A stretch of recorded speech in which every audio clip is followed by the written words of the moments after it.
안녕하세요, 여러분. 온라인 수업이 벌써 세 번째 시간입니다. 오늘 여러분과 함께 배워볼 수업은 자연미술입니다. 자연도 알고 미술도 알겠는데 자연미술이 대체 뭘까 궁금하죠? 바로 알아볼게요. 오늘의 학습 목표부터 먼저 살펴보고 갈까요? 오늘은 대지미술과 자연미술의 특징에 대해 살펴볼 건데 이 특징에 대해서 잘 이해하는 것이 첫 번째 목표이고 두 번째는 나의 주변에 있는 자연물에 대해서 탐색을 하고 자연미를 발견할 수 있는 것이 두 번째 학습 목표입니다. 마지막으로 세 번째는 여러분이 직접 자연물을 이용해 독창적인 자연미술을 제작하는 것입니다. 이거는 다음 주에 우리 대면 수업 때 함께 진행해 볼 거예요. 생각해보면 우리 어렸을 때 자연에서 많이 놀았었잖아요. 요즘처럼 스마트폰, 컴퓨터 게임에 빠져 살지 않고 밑에 있는 노래가사처럼 친구들이랑 술래잡기 하고 말뚝박기 하고 재밌게 놀았었죠. 오늘만큼은 잠깐 이렇게 동심의 세계로 돌아가 볼게요. 어떤 장면인가요? 그렇죠. 꼬마아이 두 명이 이렇게 모래로 장난을 치면서 무엇인가를 만들고 있어요. 선생님은 어렸을 때 놀이터에 이렇게 모래사장이 있었거든요. 그래서 페트병에 물 받아놓고 막 두꺼비집도 만들고 그러면서 재미있게 놀았었는데 이것도 어떻게 보면 미술 활동의 한 가지 일환이었던 것 같아요. 어쨌든 이렇게 모래놀이를 할 때 도구들을 이용해서 재밌게 놀았는데요. 그런데 이렇게까지는 못 만들었을 것 같아요. 첫 번째는 여러분이 좋아하는 배트맨과 조커네요. 굉장히 모래로 사실적으로 만든 것을 알 수 있어요. 두 번째 사진은 가물어 있는 땅에 고양이가 땅을 밟고 서 있네요. 고양이의 쭈글쭈글 거리는 피부 표현까지 모래로 아주 사실적으로 표현하였어요. 이렇게까지는 아니지만 우리 어렸을 때 모래놀이 할 때 도구들을 이용해서 이 정도는 만들어 봤었죠.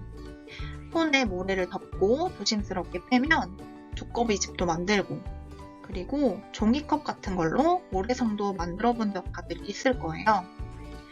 그런데 애써서 이렇게 모래성을 만들고 나면 다음날 어떻게 됐을까요? 흙들이 다 무너져 있었던 적이 굉장히 많았어요. 내 작품은 온데간데 없고 너무 슬퍼.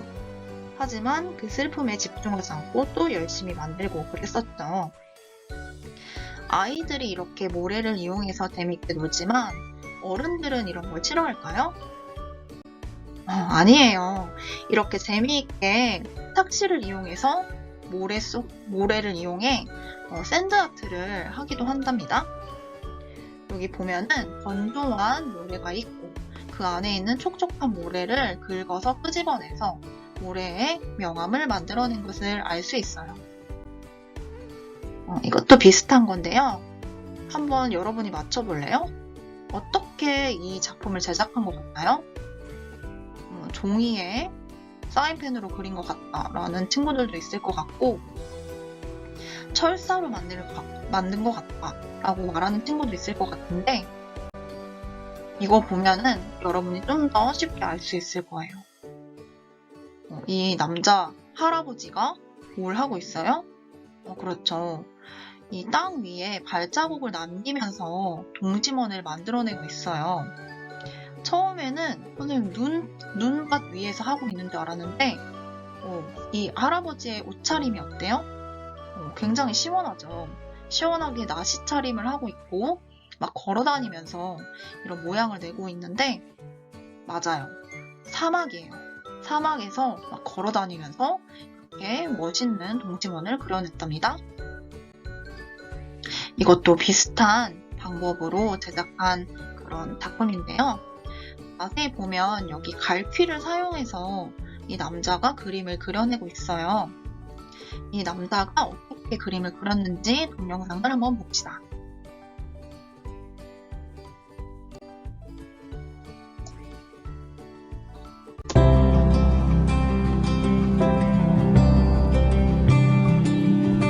자, 여기 보면 바다인데 물이 살짝 빠져나간 것 같아요. 조그만하게 사람들이 서 있는 모습이 보이죠? 자, 밀물과 썰물이 반복되면서 이렇게 대지를 지워 나가고 있어요. 근데 그 중간에서 사람들이 갈퀴를 이용해서 그림을 그려내고 있죠? 아마도 밑에 어느 정도 도안을 그려놓고 파내고 있는 것이겠죠. 우리가 알고 있는 그림은 보통 앉아서 캔버스에 혹은 종이에 물감으로 그리는데 그런 것과는 다르게 도구도 다르고 제작 방법도 다르고 특히나 스케일 자체가 굉장히 다르죠. 이 사람들이 그리고 있는 도구를 보면은 아까도 봤지만 용기구를 이용하고 있어요. 용기구에서 사용하는 그런 갈퀴를 이용해서 이렇게 아름다운 모양들을 그려냈습니다. 그런데 여기서 질문. 이 작품이 영원히 존재할까요? 아니에요. 지금 보이듯이 바닷물이 이렇게 쓸려오면서 이 사람들이 열심히 그려놓은 문양들이 조금씩 지워져 가고 있어요. 이렇게 우연적으로 바닷물로 작품이 지워지는 것도 하나의 작품의 일부라고 그렇게 작가들이 이야기를 했어요. 아까 그 작가들이 만든 작품인데요. 지금은 존재하지 않는다고 해요. 왜냐하면 바닷물이 밀려와서 다 지워졌기 때문이에요. 나중에는 완전히 지워지게 돼서 이렇게 작품은 사진으로밖에 남지 않아요. 우리가 지금 보는 이 사진밖에 남아있지 않았어요. 그렇기 때문에 이런 예술을 순간의 예술이라고도 해요. 뒤에 작품을 보면 이것도 마찬가지로 바닷가에 엄청 규모가 크게 이런 지퍼를 그려냈죠. 이것도 나중에 바닷물이 밀려와서 다 지워지게 되고 사진밖에 남지 않았어요. 뭔가 좀 허무하기도 한데 그럼 조금 다른 작품을 한번 볼까요? 이 첫 번째랑 두 번째 작품 보면은 뭔가 동그랗게 구멍이 나 있고 그 주위로 동심원으로 무언가를 이렇게 배치를 했죠. 첫 번째 작품부터 한번 볼게요. 첫 번째 작품의 재료가 뭘까요? 그렇죠. 우리가 길거리에서 흔히 볼 수 있는 자갈이에요. 자갈을 사용해서 이런 작품을 제작을 했는데 이 작품의 작가인 골드워시는 자연 그대로의 그런 자갈들을 사용했다고 해요. 어떤 사람은 이거 돌 이렇게 배열을 한 다음에 페인트로 칠한 거 아니에요? 이렇게 얘기하는 사람도 있는데 그것이 아니라 자연 그대로의 흰색, 그리고 옅은 회색, 조금 더 짙은 회색, 까만색 돌을 골라내서 수집을 한 다음에 이렇게 동심원의 형태로 그라데이션 효과를 내서 쌓아서 하나의 조각처럼 만들어냈어요. 원래 돌 하나만 있으면 아무 의미도 없는 것을 이렇게 크기별, 색깔별로 구분을 해서 조형적으로 배치하니까 아름다운 작품이 되었죠. 두 번째 작품을 한번 볼까요? 옆에 있는 작품도 거의 비슷한데 작품의 재료가 뭐예요? 그렇죠. 우리가 가을에 좀 자주 볼 수 있는 그런 낙엽을 활용을 한 모습인데요. 나뭇잎을 노란색, 주황색, 빨간색, 자주색으로 따와서 옆에 조약돌과 비슷하게 동심원 형태로 나뭇잎을 배열해 놓았죠. 마치 여러분이 어렸을 때 많이 해봤던 만다라 형상과도 비슷한 것 같아요. 다음 작품을 한번 볼게요. 이 작품의 재료가 무엇일까요? 그렇지. 나무를 조각을 해서 이렇게 나무의 단면을 활용을 해서 사람의 형상을 나타냈어요. 그리고 머리를 이렇게 뚫어놨죠. 뚫어놓은 공간으로 무엇이 보여요? 굉장히 시원한 자연의 풍경, 산맥의 모습이 이렇게 보이고 있어요. 그래서 사람이 생각을 하고 있는데 자연의 이런 모습을 상상을 하고 있는 그런 모습처럼 보여서 굉장히 재미있는 발상의 작품이네요. 이 작품은 어때요? 재료가 무엇일까요? 그렇죠. 우리가 숲에 가면 볼 수 있는 자연의 재료인 이런 땔감 같은 나무를 이용을 했어요. 나무를 이용해서 자연에서 살고 있는 곰을 표현을 하고, 이 안 속에 누가 있어요? 사람이 앉아서 이 나무 틈 사이로 보이는 자연을 막 보고 감상을 하고 있죠.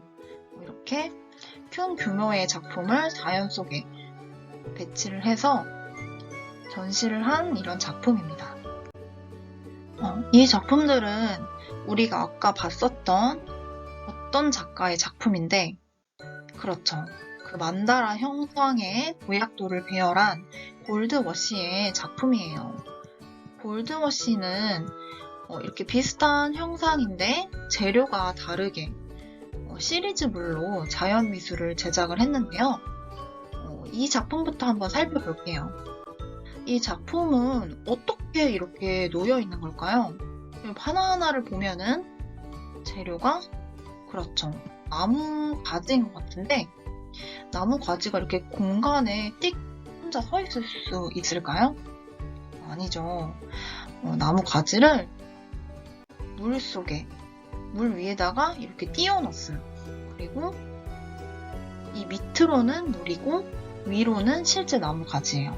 그래서 이렇게 대칭으로 물에 비추는 모습으로 해서 마치 공간 속에 나무 가지들이 막 이렇게 혼자 서 있는 것처럼 착시를 이용해서 작품을 제작했어요.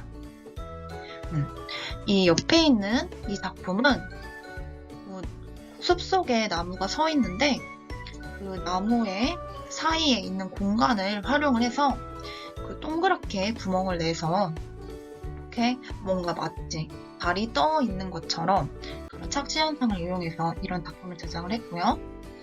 이것도 마찬가지로 나뭇잎을 뚫어낸 것이라고 생각을 할 수 있는데, 골드워시는 인위적이게 이렇게 나뭇잎을 다르거나 하지 않고 이게 벌레가 먹은 자국이라고 해요. 벌레가 이렇게 동그랗게 나뭇잎을 먹도록 해서 아까 우리가 봤던 것처럼 만다라 형상을 나타냈다고 합니다. 이 작품은 아까 우리가 살펴본 자연미술이랑은 재료가 약간 다른 것 같은데요. 어떻게 보면 약간 인공물을 활용한 작품인데 이게 왜 자연미술의 범주 안에 들어갈까요? 힌트는 이 인공물을 움직이게 하는 힘에 있어요. 밖에서 전시를 했죠. 그리고 이게 막 휘날리고 있는데, 그렇죠, 자연의 바람의 힘을 이용했기 때문에 자연 미술의 범주 안에 들어가는 거예요. 여기 사진을 보면 한쪽에 이 사람이 작가예요. 이 작품의 작가인 이승택 작가인데, 이승택 작가가 여기 살아있고, 여기 다른 사람이 보조하는 이런 보조 인력이 잡고 있어주고 있어요. 그래서 이 작가가 의도하고자 하는 이런 호선의 이런 조형적인 요소가 나타날 때까지 계속 기다리면서 사진을 계속 찍었다고 해요. 그래서 이런 멋있는 모양이 딱 나타났을 때 찰칵 하고 찍어서 사진으로 남겨놓은 이런 작품이에요. 이 작품도 지금 여러분이 국립현대미술관 서울관에 가면 바깥에 전시가 되어 있는데 선생님이 직접 가서 찍은 사진도 있거든요. 그런데 이거는 아주 옛날에 1960년도 정도에 이승택 작가가 작품집에 실은 사진이에요. 이것도 마찬가지로 자연에서 불고 있는 바람을 이용한 그런 작품이에요. 그래서 그때 당시에 사진을 찍은 걸로만 이제 작품이 남겨져 있고, 그리고 이 작가가 제작한 작품도 남겨져 있긴 하지만 시시때때로 변화하는 모습을 가지고 있기 때문에 영구적이지 않고 이게 시시각각 변화하는 그런 모습을 가진 게 특징이라고 할 수 있어요. 이 작품은 어때요? 아까와는 조금 다른 형상의 그림인데 그림이 아니라 사진이에요. 땅 위에 이렇게 뾰족뾰족하게 나와 있는 것들이 뭘까요? 그렇지. 피뢰침이에요. 피뢰침이 뭐예요? 사람들이 번개에 맞아서 사망하는 일들이 있기 때문에 그런 것들을 방지하거나 번개가 칠 때 이 피뢰침 안으로 번개가 들어올 수 있도록 설치해 놓는 그런 장치인데 작가는 이런 피뢰침을 이용을 해서 번개가 칠 때 딱 그 순간을 사진으로 탈각하고 찍어서 작품을 만들어냈어요. 작가가 캔버스에 직접 그림을 그리는 것이 아니라 자연히 번개를 이용해서 직접 그림을 그릴 수 있도록 이렇게 만들어준 작품이라고 할 수 있겠죠. 이거는 뭔가 재미있는 작품인데 이 작가는 자신 자체가 자연의 일부로 활용이 돼서 자연 미술을 만들어내고자 했다고 해요. 그래서 여기 이렇게 조약돌이 있는데 마치 작가의 얼굴도 조약돌의 일부인 양 이렇게 사진을 찍었는데 굉장히 재미있는 그런 작품이죠. 이 사람 여기 땅 위에 대자로 누워있어요. 왜 이렇게 대자로 누워있을까요? 죽은 거 아니에요. 죽은 거 아니고 잠든 것도 아니에요. 왜 이렇게 누워있을까요? 땅의 색깔을 보면 약간 유추가 가능한데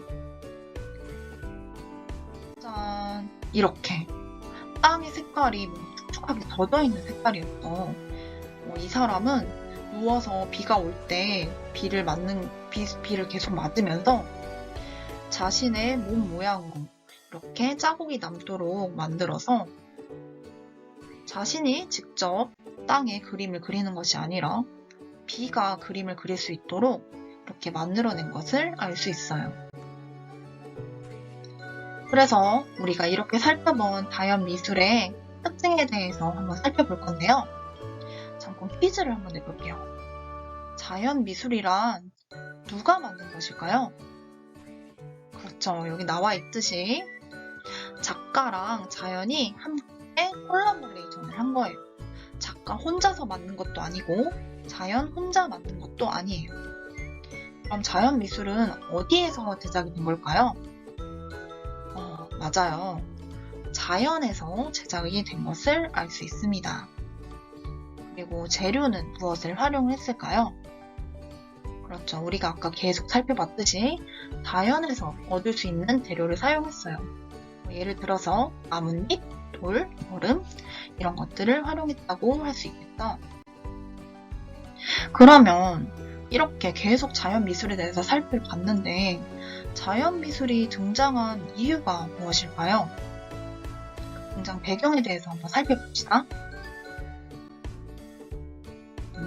우리가 평소에 알고 있는 예술 작품은 이렇게 다소곳하게 앉아있는 모나리자 그리고 특이한 이런 터치로 자신만의 개성을 표현해낸 고흐의 해바라기 그리고 아주 장인 정신으로 극사실적으로 피에타, 예수님과 성모 마리아상을 조각해낸 미켈란젤로의 이런 대가들의 작품인데 우리가 아까 살펴봤던 자연미술은 뭔가 이것과는 달랐죠. 이러한 대지미술, 자연미술 이런 것들은 아까 우리가 살펴봤던 모나리자 이런 것들과 무엇이 다를까요? 그리고 이것이 예술이 되는 이유는 무엇일까요? 한번 생각을 해볼게요. 첫 번째로 재료를 비교해볼게요. 재료를 비교해봤을 때 모나리자나 고흐의 그림은 어떤 걸로 제작이 됐나요? 유화물감으로도 제작이 되었고 그리고 입체 조형 같은 경우에는 아까 피에타상은 대리석을 덩으로 쪼아내서 한 땀 한 땀 쪼아내서 이렇게 사실적인 모습을 나타낸 것이었어요. 반면에 아까 우리가 살펴봤던 자연미술은 자연에 있는 나뭇잎이나 돌이나 깃털, 흙이나 바람, 물, 이런 자연물들을 이용해서 작품을 제작했었죠. 이게 아주 큰 특징이라고 할 수 있어요. 그리고 두 번째로, 만든 사람은 누구일까요? 우리가 아까 봤었던 모나리자, 피에타상, 그리고 고흐의 해바라기는 아주 금손인 사람들이 제작한 그런 작품이에요. 그래서 대가들이 제작해야만 작품의 퀄리티가 올라가고 그만큼 작품의 가치를 인정받을 수 있는 반면에 자연미술은 물론 작가가 제작하는 경우도 있지만 일반인들이 제작할 수도 있어요. 아까 모래사장에 막 착시를 이용해서 그린 그런 그림 있잖아요. 이것들은 다 화가가 그린 것들이 아니거든요. 그리고 중요한 거는 자연 그 자체가 만들어낸 작품이라는 것이 매우 중요한 것이겠죠. 그리고 세 번째로, 작품의 크기는 캔버스의 사이즈. 보통 사람보다 약간 큰 사이즈인 그런 보통의 전통 예술에 반해 자연미술은 엄청난 크기를 자랑했었죠. 뭐 작은 크기의 미술도 있었지만 거의 아까 무슨 번개 치는 그런 사진이라든지 아니면 모래사장에 그린 그림은 엄청나게 큰 규모를 자랑했어요. 그리고 마지막으로 전시 장소는요. 첫 번째 그 모나리자 같은 거는 미술관에 가면 방문하면 언제든지 감상 가능하고 뭐 변형되지 않고 계속 보존할 수 있는 그런 특징을 가지고 있다. 하지만 자연미술은 그 제작된 장소에만 있을 수 있고 아까 모래사장의 그림이 다 지워진 것처럼 작품이 사라지기 전까지만 감상이 가능하다는 것이 큰 특징입니다. 따라서 등장 배경은 첫 번째, 작가의 유일한 그런 테크니컬한 그런 금손 능력에서 벗어나기 위해서 대지 미술이 나타났어요. 그리고 두 번째로, 작품의 완성된 결과보다는 자연이 변화하는 것처럼 자연스럽게 변화하는 과정을 중시하는 미술계의 트렌드 때문에 이러한 자연미술이 나타났어요. 마지막으로 작품이 변해가는 과정을 통해 자연의 중요성을 인식하고자 하는 그런 트렌드가 나타났기 때문에 이러한 자연미술이 나타났다고 할 수 있습니다. 그렇다면 자연미술의 특징 3가지를 한번 살펴볼게요. 아까 계속 얘기했듯이 자연미술은 자연 환경 자체가 작품의 주제이자 재료입니다. 그렇기 때문에 여기 있는 이 풀숲인데, 풀이 있는 벌판인데 이런 벌판을 약간 변형을 해서 이렇게 나타낸 것을 알 수 있죠. 그리고 두 번째 작품은 얼음이 이렇게 나선형으로 자연스럽게 나타내게 해서 자연물인 나무에 자연물인 얼음이 이렇게 재료로 사용됐기 때문에 자연 환경 자체가 작품이 됐다고 볼 수 있습니다. 두 번째는 아주 중요한 특징이에요. 작품의 판매를 권고하는 반상업적인 미술이에요. 이게 무슨 말이냐면 첫 번째 작품을 한번 볼게요.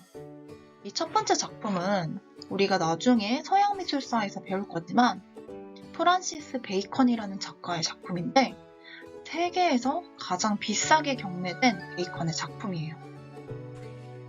어떤 의미인지를 살펴보는 것도 중요하지만 오늘은 이 작품의 그런 가치에 대해서 한번 얘기를 해볼게요.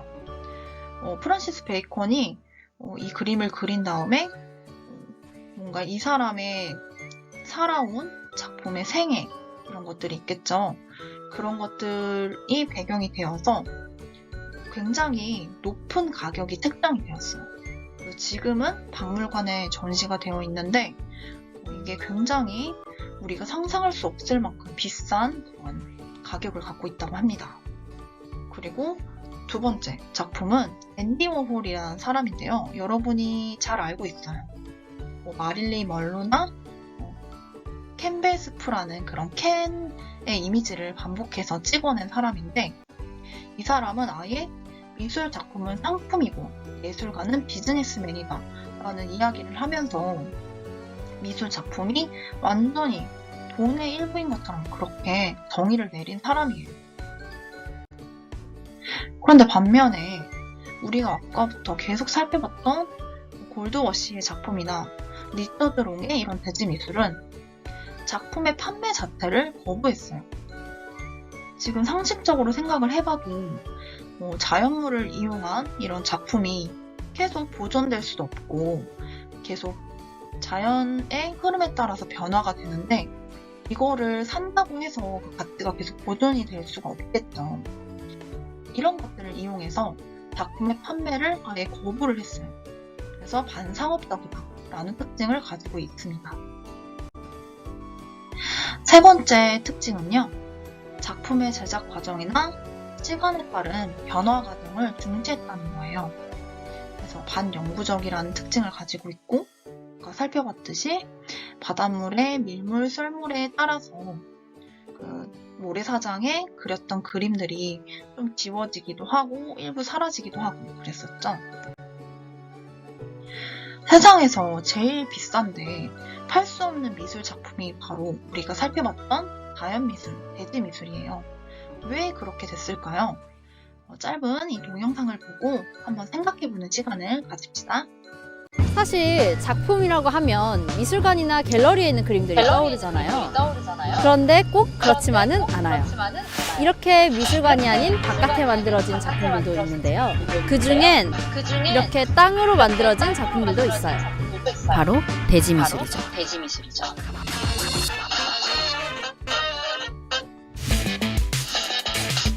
끝없이 펼쳐진 사막, 높은 산맥과 아름다운 바다, 그림 속 풍경으로만 여겨지던 이런 자연을 오히려 작품의 재료로 활용한 예술가들이 있어요.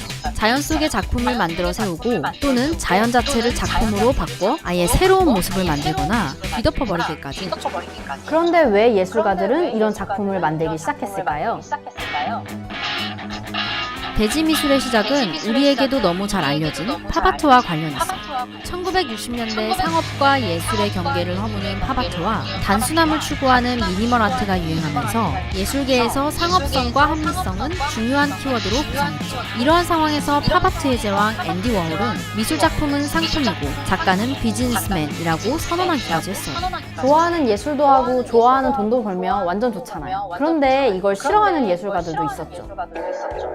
팝아트의 열풍 속에 물질로서의 예술이란 인식이 커져나갔고 아무리 실험적인 작품이라 해도 결국 돈 많은 컬렉터의 재산으로 전락해버리는 경우가 많아졌죠. 당대 젊은 예술가 중엔 이러한 흐름이 예술의 본질을 죽인다고 생각한 사람들도 있었어요. 그래서 이런 예술가들이 모여 반대로 돈 안 되는 예술, 팔지 않기 위한 예술을 고민했어요. 예술가들은 미술관이나 갤러리를 기성예술의 상징이라 생각했는데요. 이런 안의 반대는 바깥이니까 바로 바깥, 자연에 주목하기 시작했죠. 더불어 많은 작가들이 자연에 매료된 이유는 문명화 시대에 정복돼 온 자연의 모습이 자본주의 시대에 정복돼가는 예술의 모습과 오버랩됐기 때문이죠. 또한 당대 실험적인 작품들이 점점 대중들이 이해하기 어려운 소재나 재료를 사용하는 경우도 늘어났는데요. 그러면서 예술과 점점 멀어진다는 지적도 이어졌죠. 하지만 자연은 이와 달리 대중에게 익숙하기 때문에 대중과 가까워질 수 있는 방법이라는 인식이 생겨났어요. 바로 이러한 고민과 움직임 속에서 대지미술이 탄생했죠. 미술관을 벗어나 여러 작품들이 탄생했고 각각의 작품들은 이전과는 완전 색다른 모습들을 선보였는데요. 무엇보다 그 스케일이 남달랐죠. 크리스토와 잔 클로드 작가는 부부였는데요. 원래 병이나 의자 같은 작은 오브제를 포장하는 작업을 같이 많이 했어요. 그러다가 점점 스케일이 커졌어요. 건물, 궁전, 더 나아가 공공장소까지. 두 부부의 포장된 제국 의회 작품은 기획부터 협상, 제작까지 무려 24년이나 걸린 작품인데요. 이것이 진정 예술인지는 물론 공적 업무를 방해하진 않는지 등 쉽게 답하기 어려운 문제들로 인해 국회에서 표결까지 진행됐는데요. 1971년에 기획된 이 프로젝트는 1994년에 이르러서야 의회의 승인을 받아냈죠. 이후에야 본격적으로 작업이 진행됐는데 이게 또 산 넘어 산이었죠. 작품엔 무려 10만 제곱미터의 천과 16km의 밧줄이 사용됐고 3개월의 시간 동안 1,300만 달러라는 어마어마한 비용이 투입됐어요. 그런 어마무지한 노력을 들여 결국 작품은 완성. 그런데 이렇게 공들여 만든 작품이 공개된 기간은 고작 2주에 불과했죠. 하지만 이 짧은 기간에도 이 진기한 광경을 직접 보기 위해 전 세계에서 약 500만 명의 여행객이 베를린을 찾아왔다고 해요. 이는 작품은 누구의 소유도 아니기 때문에 잠시만 존재해야 한다는 크리스토의 모토가 실현되면서 동시에 모든 이의 관심을 독차지한 작품이 탄생되는 순간이었죠. 이렇듯 스케일부터 남다른 대지 미술은 또 다른 재밌는 특징들이 있는데요. 우선 작품이 만들어지는 장소와 뗄래야 뗄 수 없다는 것. 대지미술은 그 장소를 가야만 볼 수 있는 특정적인 성격을 지니죠. 또한 대지미술 작품들은 매 순간 변화하고 파괴되는 특징이 있어요. 대지미술의 선구자 로버트 스미드스는 미국의 한 소금 호수에 6,650톤의 돌을 쏟아 총 450m에 달하는 나선형 방파제를 만들었어요. 그런데 작품이 완성된 후 소금 호수의 수면이 상승과 하강을 반복하면서 방파제 표면에 소금 결정이 맺혔죠. 이에 따라 방파제는 매 순간 새로운 빛을 뿜어냈고 더불어 방파제 자체가 수면에 깎여나가거나 부식하면서 작품 자체의 파괴 또한 일어났죠. 이렇듯 기후나 자연 현상에 의해 대지미술 작품은 시시각각 변화하면서 항상 다른 모습으로 바뀌어요. 대지예술가들은 이러한 작품의 자연스러운 파괴가 보존이라는 것이 인간의 허영 또는 자만일지도 모른다는 것을 일깨워준다고도 말하죠. 대지 미술은 이렇듯 기존의 예술과는 차별화된 모습으로 다양한 작품을 선보여 왔는데요. 최근에 들어서는 몇 가지 비판에 직면하기도 했어요. 우선 대지미술 작업에는 막대한 경비가 발생할 수밖에 없기 때문에 예술가들의 진입 장벽이 높다는 점, 또한 쉽게 접근할 수 없는 외진 곳에 보통 설치되면서 대중들이 관람하는 데는 어려움이 있다는 점이었죠. 더불어 거대한 크기를 자랑하는 작품들은 비행기나 헬기를 타고 감상해야만 하는데요. 이는 곧 비행기를 소유하거나 빌릴 수 있는 부유한 사람들만 감상할 수 있다는 것을 얘기하기도 했죠. 잘 팔리는 예술에 반감을 가지고 만들어진 예술이 결국 돈 많은 사람들을 위한 작품이 된다니 좀 아이러니하죠?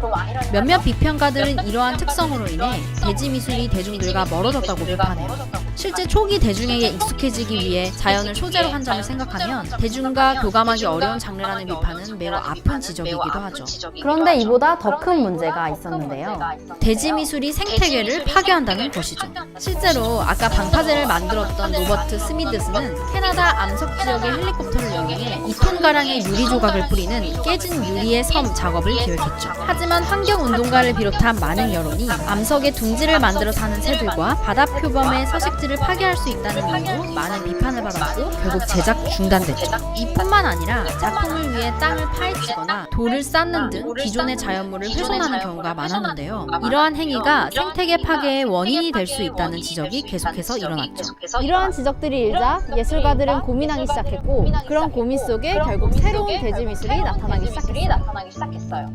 단순히 자연을 이용해 만드는 작품이 아닌 자연과 융화되는 예술. 대지미술 작가 리차드 롱은 작품 속의 인간의 흔적을 최소화하면서 새로운 느낌을 담는 작업들을 선보이기도 하고 자연의 물질들을 반대로 화랑으로 옮겨와 작품으로 만들기도 했어요. 또 다른 작가 앤디 골드워시는 자연 속에 있는 물질만으로 작품을 만들어 자연 그 자체로 동화될 수 있는 작품을 만드는 등 기존 생태계를 해치지 않으면서 자연 본연의 맛을 살리는 작업들을 선보였죠. 이렇듯 현대에도 많은 작가들은 깊게 고민하며 각자만의 시각으로 자연 속에서 새로운 가치를 찾아내고 새로운 작품들을 탄생시키고 있습니다.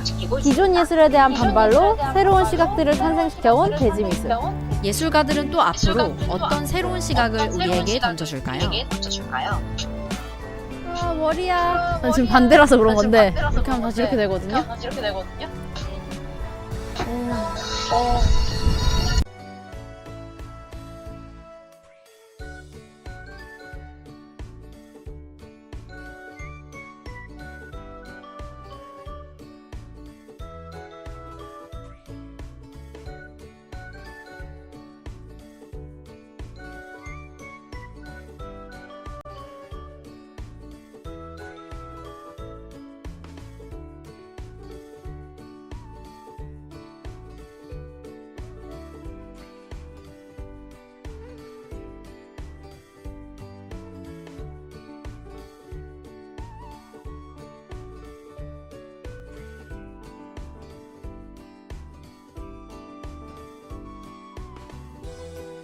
자, 동영상 잘 보았나요?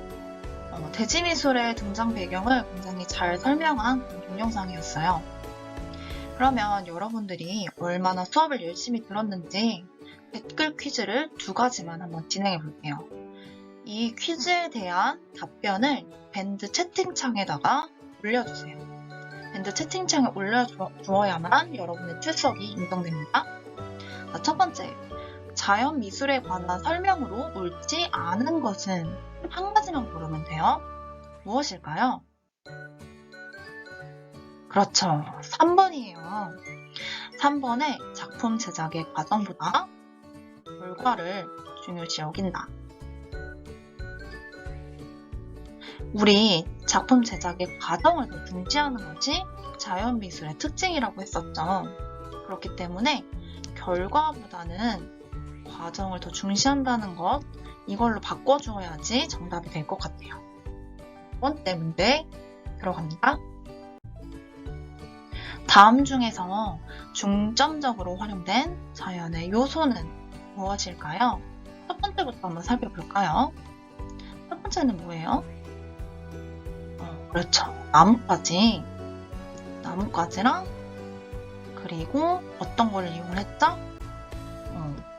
물에 뜨는 부력을 이용을 했어요.